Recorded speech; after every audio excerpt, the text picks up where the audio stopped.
A Portland school board member wants to walk back a controversial decision to spend more than $1 million in district money on school resource officers. The announcement made by Julia Brim-Edwards at last night's work session comes more than a month after the board voted to approve the funding. She says she feels like the board was rushed by a false deadline and didn't have time to fully listen to students' concerns. Fox 12's Simon Gutierrez takes a closer look at this issue.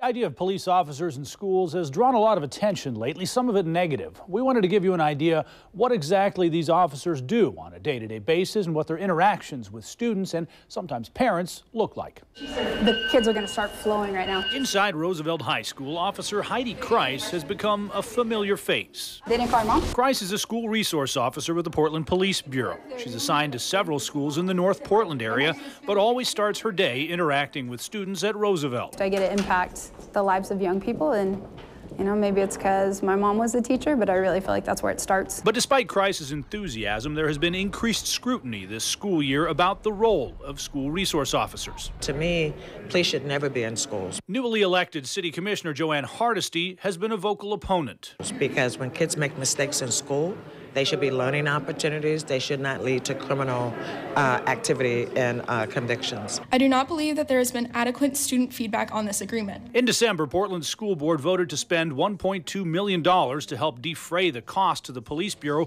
of providing the officers, which it had been doing free of charge.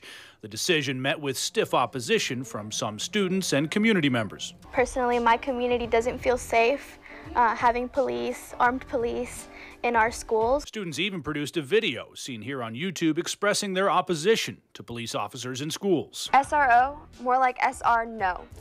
But Kreis says what she does in schools is more than just police work. I'll go and I talk to the kid, like introduce myself, first name, like, hey, how's it going, like, hey, just so you know, like, you're not in any trouble, you're not going out in handcuffs today. Like, I'm just here to talk to you. According to the Police Bureau, 5,000 calls to all Portland area schools last year resulted in just 13 arrests of people under age 21 by school resource officers. Kreis says most often she tries to resolve conflicts between students without an arrest. I think restorative justice is going to be the way to go with that, especially because it sounds like there's two sides to everything. At Rosemary Anderson High School in North Portland, Principal David Shepard says Kreis has been a positive presence and has built a rapport with students. She's able to meet them where they are, very non-threatening in her approach, whether it's a serious incident or whether it's just, a normal conversation. She approaches them the same way.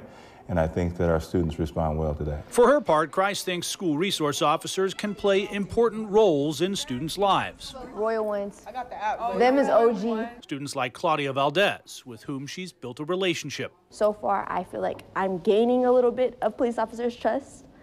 And vice versa. Yeah, and vice versa. I feel like they're gaining our trust as well because they actually see the day-to-day that we go through. Hey guys. Those day-to-day interactions is the reason Kreis says she loves working in schools, something she's hoping she'll be able to continue doing. We all have the same goal, like we want to see these kids succeed. I got in touch this afternoon with Julia Brim-Edwards via email. She says she's introducing a draft resolution that would suspend the district's agreement with the city of Portland and allow the board to take more input from students.